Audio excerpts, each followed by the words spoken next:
श्री कृष्णाय नमः। श्री जानकी वल्लभाय नमः। शबरी को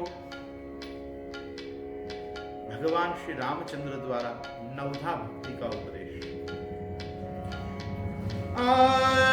नवधा भगति कहूं तो ही पाही,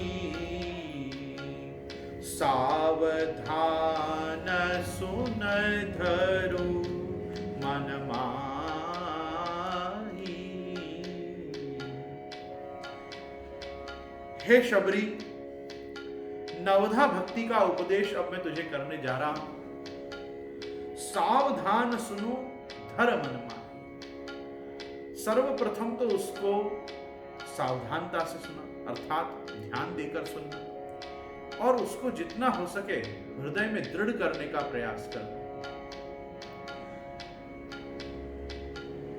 प्रथम भगति संतन कर संगा,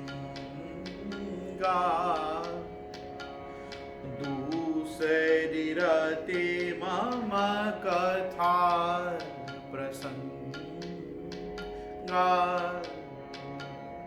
सबसे प्रथम भक्ति, जैसे हमारे श्रीमद् भागवत में श्रवण कीर्तन आदि बता रहे हैं, उसी प्रकार यहाँ रामचंद्र जी भी कह रहे हैं प्रथम भगति संतन कर संगा।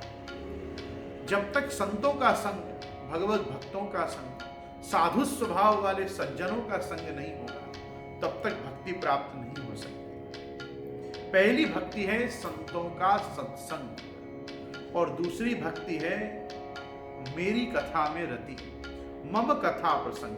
दूसरी भक्ति मम कथा प्रसंग, और वो दूसरी रति भगवान की कथा में रति होना परम आवश्यक बताया है। ये है कीर्तन भक्ति का। प्रथम भगति संतन कर संगा, दूसरी रति मम कथा प्रसंगा। गुरुपद पंकज सेवा, तीसरी भगति अमान, चौथी भगति मम गुणगण, करई कपट तजिगान। तीसरी भक्ति है गुरुपद पंकज सेवा। क्या केवल गुरुपद पंकज सेवा भक्ति है? नहीं, कहा तीसरी भक्ति अमान।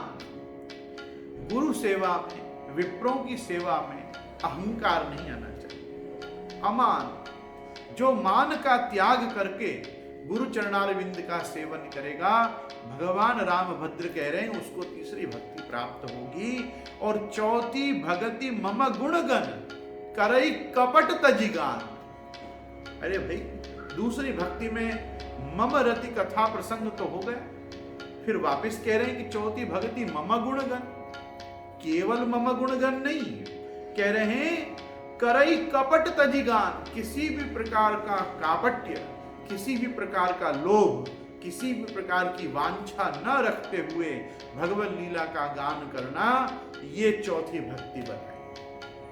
साथ ही में कह रहे हैं मंत्र जाप मम दृढ़ विश्वास, पंचम भजन जो वेद प्रकाश। मंत्र जाप मम दृढ़ विश्वास। जिस मंत्र का भी हम इष्ट मानकर जप कर रहे हो, या हमारा जो इष्ट मंत्र हो, उसमें दृढ़ विश्वास। मंत्र साधना क्या है? मननात्रायति इति मंत्रः। जिसका वारंवार मनन करने से, चिंतन करने से हमारे समस्त दुखों से, आदि भौतिक, आध्यात्मिक, आदि दैविक दुखों से जिसमें त्राण मिलता हो, उसे मंत्र कहते हैं। मंत्र जाप मम दृढ़ विश्वासा, पंचम भजन सो वेद प्रकाश। और कहा इसके साथ केवल मंत्र ही नहीं जपते रहना है, पंचम भजन, पांचवी भक्ति है मेरी सेवा करना, भजन करना। और वो भी किस प्रकार से, जैसी शास्त्राज्ञा हुई, जैसा वेदों ने बताया। छठ दम शील बिराती बहु कर मा, निरत निरंतर सज्जन धर्मा। षट दम शील बिरति बहु कर्मा, बहुरे दिन कोई न कोई लौकिक सांसारिक कार्यों करते रहना, इसमें से जो वैराग्य आए वो छठवीं भक्ति। लेकिन साथ में आना चाहिए दम। दम क्या चीज है? वही दम है अपना इंद्रियों के ऊपर वश, तो दम होना चाहिए। दम से तात्पर्य भगवान का यह भी है कि इंद्रियों में जन्य जो सुख है, जो वासनाएं हैं, उनका शमन तो आगे होगा ही, वो तो शम में आएगा। लेकिन दम क्या है? वह इंद्रियों में जो विषय तृष्णा के आवेग हैं, उन पे नियंत्रण पा। तो कह रहे छठ दम शील विरति बहु कर्मा, और वो शील स्वभाव जिसका होगा, जो शील स्वभाव रखने का जो प्रयास करेगा, ये उसी को प्राप्त होगी।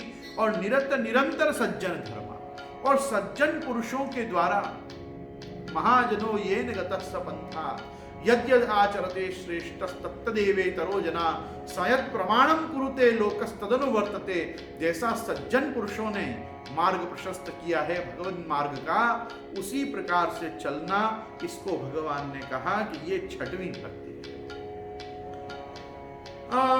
सातवा सम मोहिमय जग देखा, मोते संत अधिक करिले खा। सातवां सम मोहिमय जग देखा। भाई भगवान ने कहा विद्या विनय संपन्ने ब्रह्मणे गवि हस्तिनी शुनि चैव श्वपाके च पंडिता समदर्शिना। जो पूरे इस स्थावर जंगम जगत में या इस पूरे जगत को जो भगवत कार्य, भगवत परिणाम और भगवत रूप जानता है, वही भगवान की सातवीं भक्ति को प्राप्त कर सकता है। लेकिन वो कब होगा? जब मोते संत अधिक करी लेखा, जब तुम प्रभु से भी ज्यादा प्रभु के भक्तों को मान दोगे। तात्पर्य यह है कि हमारे पुष्टि मार्ग में तो खास कहा जाता है कि दान बढ़ो के दाता बढ़ो। दान तो स्वयं भगवान है, लेकिन उसको देने वाले जो हैं वो गुरु हैं। जैसा मर्यादा मार्ग में कहते हैं कि गुरु गोविंद दो खड़े काके लागू पाए, बलिहारी गुरु आपकी जो गोविंद दियो बताए। तो ये प्रकार से यहां कह रहे हैं मोते संत अधिक करी लेखा। आठवां यथा लाभ संतोषा,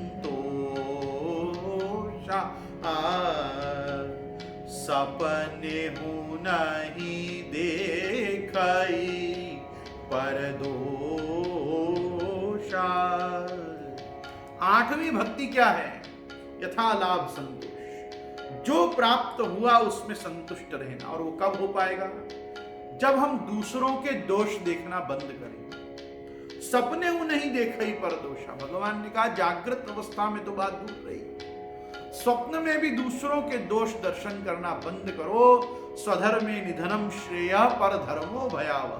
गीता कहा कि नहीं, दूसरे के प्रपंच में ना पड़ो, अपना देखो और अपने में यथा लाभ संतोष को मान दो। नवम सरल सब सन छलही ना,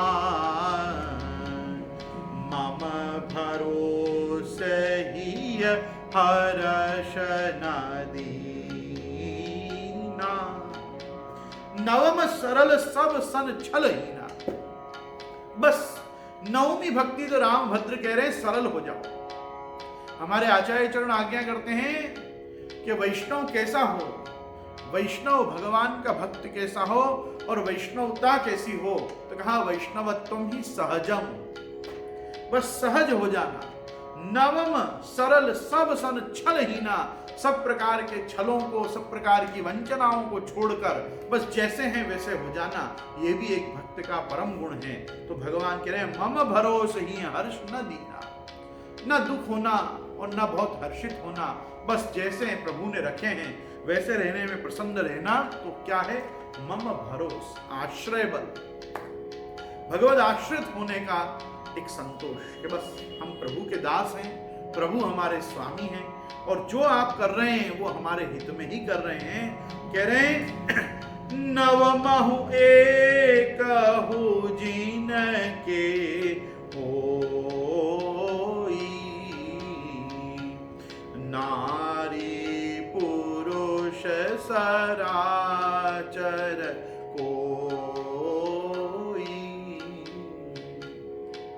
भगवान रामभद्र बड़ी प्रशंसा करते हुए भक्ति की और भक्ति मार्ग की कह रहे हैं कि इन नवदा भक्ति में से एक भी भक्ति यदि किसी में दृढ़ हो जाए तो नारी पुरुष सचराचर, कोई उसके जैसा तो इस चराचर जगत में न कोई नारी होगी और न कोई पुरुष होगा। प्रियजनों, भगवान मार्ग में और भक्ति मार्ग में नवधा भक्ति 9 अलग अलग सोपान हैं, 9 अलग अलग मार्ग हैं। इनमें से एक में भी यदि दृढ़ता आ जाए, जैसा हमारे श्रीमद आचार्य चरण आप आज्ञा करते हैं कि सेवायाम वा कथायाम वा यस्यासक्ति दृढ़ा भवेत्, इनमें से एक में भी हमारी आसक्ति दृढ़ हो जाए तो बस भक्ति मार्ग हमें फलित होना शुरू हो जाए और भक्ति मार्ग स्वयं फलरूप है। इसी प्रकार का उपदेश भगवान श्री रामचंद्र जी माता शबरी को कर रहे हैं। ये हमको रामचरितमानस के अरण्य कांड में श्री शबरी को नवधा भक्ति के उपदेश में प्राप्त होता भगवत ज्ञान। रामचंद्र भगवान